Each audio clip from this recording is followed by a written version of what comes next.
For years, Stardew Valley was just that game I'd scroll by, convinced that it literally fit none of the criteria for something I would enjoy. I mean, this game was popular during my kinda late teen years, and make no mistake, 2016 era Kieran is very, very different to who you see or hear now. During the time of Stardew Valley, it was games like Rainbow Six Siege, The Division 1, Forza Horizon 3, Battlefield 1, Titanfall 2. We had it great, didn't we? What happened? All these games had something in common. You were probably doing some cool shit and you were probably competing in some way. You see, back then competitive gaming was front and centre of my favourite hobby. Wanting to be the best and chasing those moments of victory was pretty much everything that I wanted. It was kinda all exciting. So the mere concept of playing this 2D farming game was like, I don't know, boring. What you say is heresy. So what an humbling experience it was for almost 8 years later to finally be convinced to play this game by my girlfriend. 2016 was 8 years ago. Like I said before, 2016 Kieran and present Kieran are two very different people. So when she said that the game was like 2D farming where you have crop management, you have to set up the layout of your farm, you've got so many different job roles you can go down, you can have all these different people within the town that all have their own set personalities, stories and birthdays that you have to keep up with. I had this overwhelming feeling of, I'm in. That is a game I would play, absolutely.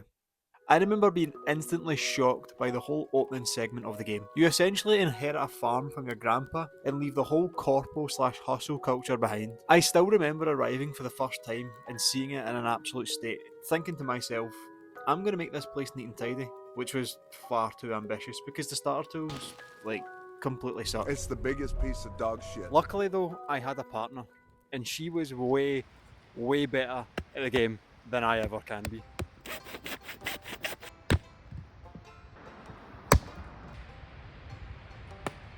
You know, there's a quality in my girlfriend that I absolutely adore. Let me try and not fall over here. Is that she, even though she knows how to play the game way better than I ever can, she still allows me to experience the game for what it was for the first time. Never felt like there was any of this pressure to play the game correctly. So while she was making absolute bank doing whatever that is she done, like fishing and livestock, if I just seen a tree and got offended by it and wanted to cut it down, then I can do it that way. And if you can't already tell, she was the breadwinner for most of the game. This became our little nighttime routine. I can't really think of anything cosier than just booting up a game of Stardew, chilling out after a hard day, and seeing what the Valley had in store for us. But don't get me wrong, the game wasn't completely stress-free, but that was kind of the charm to it because every time we sat down at the end of the day, we know there'd be some kind of problem to solve. An absolute trial and error misery part of this game for me was trying to set up a reliable crop system. And then my knight in shining armour came. Although it was freezing, winter came. Winter was an absolute blessing in disguise for me because basically what happens is you have different seasons where crops have different kind of things you need to grow, different type of crops. Some crops won't last going over to a new season, but in winter, basically all crops are gone. Winter became the time for me to be a little bit more methodical with the way I approached farming. So because all the crops became useless, that means I didn't have to concentrate on planting, watering, all that mumbo jumbo. So I just deleted my whole layout, started from scratch, and started mining a lot more. And then that mining gave me materials in order to make different things like sprinklers and then eventually the quality sprinklers. Pretty soon after this, I started seeing nothing but results come from the farm. And it was giving me this complete and utter dopamine overdose. It was so satisfying to finally have a layout that worked. You know what's crazy? It wasn't just the crop system that was the huge reward to me. It was actually doing other things like mining. But one of the best things about the game, from my perspective, was anytime I would go to the mine, I would come across this character called Linus, who is essentially a hobo who lives in a tent up in the mountains. Linus is a really tricky guy at first. He doesn't have any positive interactions with people around the town. People don't really like him that much because he's a bit of a bin-raking bastard. But that didn't discourage me because I was like, I don't know, I have always had an interest in people who are out of the norm, which he was. So I was like, what is your story? And he became one of my favourite parts of the whole game. So basically in Stardew, you can give a character 2 gifts a week and enchant them every single day. And doing this will level up your friendship with that person. Through doing this with Linus, I really got the impression that he was a good person, mainly because of his rejection of any type of material good. Giving him expensive stuff and he'll dislike it, but give him something as simple as a sweet pea, a flower, foraged fruit, vegetables, and he will love it. While other characters in the game will basically turn their noses up at the offer. Now Stardew works like this. Once you do the friendship tasks enough time, you unlock something that's called, or at least it's not officially called, but it's like a friendship event where the game allows you to get to know whatever character it is that you're talking to a little bit better. Basically in the first event, Linus is doing his classic bin raking shit, and the townsfolk really aren't a fan of it, which is completely understandable. But the second event's very different. It's like he lowers his guard and tells you that he considers you to be a good friend.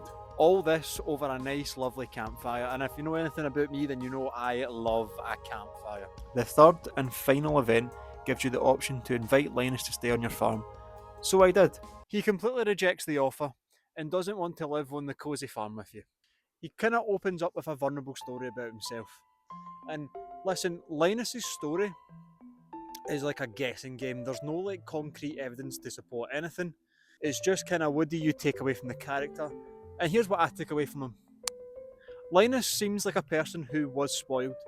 He seems like a person who was a materialistic individual and soon realised that that was an empty way of living and he didn't identify with it.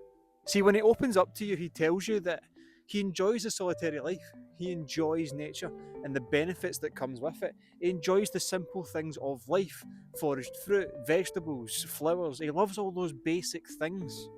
He gives me the feeling that this simple life that he lives was not the life he always had. And the reason why I mix and vibe with this character, the reason is because I share this lifestyle, or at least as much as I try to. I've learned that taking life and enjoying, and I mean really enjoying, the simple things in life is what matters the most to me. The simple act of just having a hard day at work, coming home and chilling out with my girlfriend, the person that I love, and playing this silly wee farming game, that's what it's all about to me. I absolutely love that, and I wouldn't change it for the world. And to end, I'll leave you with this. If I've learned anything from these past few chaotic years of my life, where I've went down so many different paths and routes and seeked so much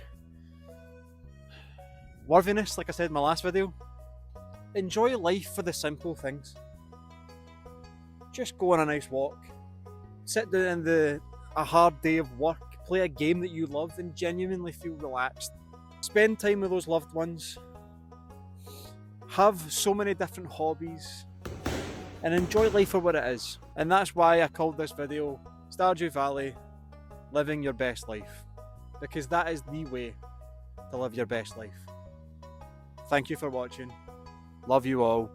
I can't believe the amount of traction that my last video got. I do this for a hobby. Like, I just love create. I'm a very creative person, and I find so much joy and pleasure and purpose out of making these stupid wee videos.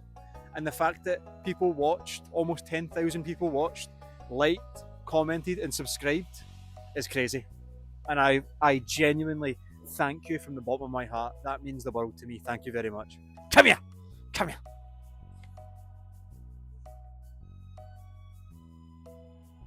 Stop right there, criminal scum! Nobody breaks the law on my watch! I'm confiscating your stolen goods. Now pay your fine, or it's off to jail.